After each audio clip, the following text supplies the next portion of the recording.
بسم اللہ الرحمن الرحیم۔ جیسے کہ آپ کے علم ہے کہ سبق نمبر 2 تک ہمارا لیسن جو ہے وہ سبق ہو چکا ہے۔ آج ہمارا نیا سبق نمبر 3 ہے، اس کا نام ہے حرکات۔ حرکات کہتے ہیں زبر، زیر اور پیش کو۔ حرکت کی جمع حرکات ہوتی ہے، اور زبر اور پیش حرف کے اوپر جبکہ زیر حرف کے نیچے ہوتا ہے۔ جس حرف پر کوئی حرکت ہو اسے متحرک کہتے ہیں۔ اب ہم اس کو سٹارٹ کریں گے شروع سے۔ پہلا لفظ جو ہے وہ ہے حمزہ۔ آپ اس کو الف کی شیپ میں دیکھ رہے ہوں گے۔ یہ الف اس وقت پڑھا جاتا ہے جب اس کے اوپر کوئی بھی حرکت نہ ہو۔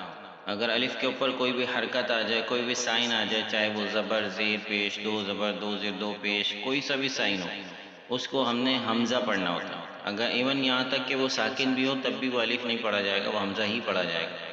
الف کی شیپ میں جب بھی آئے گا، اس کے اوپر کوئی حرکت ہو، کوئی سائن ہو، تو ہم نے اس کو الف نہیں پڑھنا بلکہ حمزہ پڑھنا ہے۔ حرکات کو بغیر کھینچے، بغیر جھٹکا دیے معروف پڑھتے ہیں۔ حمزہ زبر آ، حمزہ زیر ای، حمزہ پیش او، آ ای او، با زبر با، با زیر بی، با پیش بو، با بی بو، تا زبر تا، تا زیر تی، تا پیش تو، تا تی تو، سا زبر سا، سا زیر سی، سا پیش سو، سا سی سو۔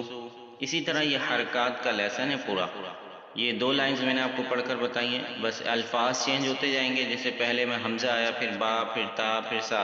اسی طرح زبر، زیر، پیش سب کے اوپر سیم رہے گا۔ اسی طرح سب کو پڑھنا ہے، بس لفظ چینج ہوگا، حرکت سیم رہے گی۔ جب لفظ چینج ہوگا تو اس کا ساؤنڈ بھی چینج ہو جائے گا۔ حمزہ زبر آ پڑھا، پھر ہم نے تا زبر تا پڑھا ہم نے۔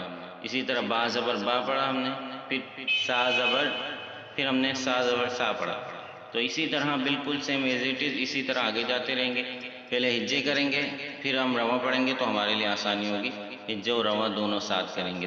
یہ اس میں ہجے لازمی کرنی ہے، اسپیلنگ لازمی کرنی ہے، اس کا جو ساؤنڈ ہے وہ ہم سمجھ سکیں۔ اللہ تعالیٰ کی ذات سے امید ہے کہ سمجھ آیا ہوگا حرکات کا لیسن۔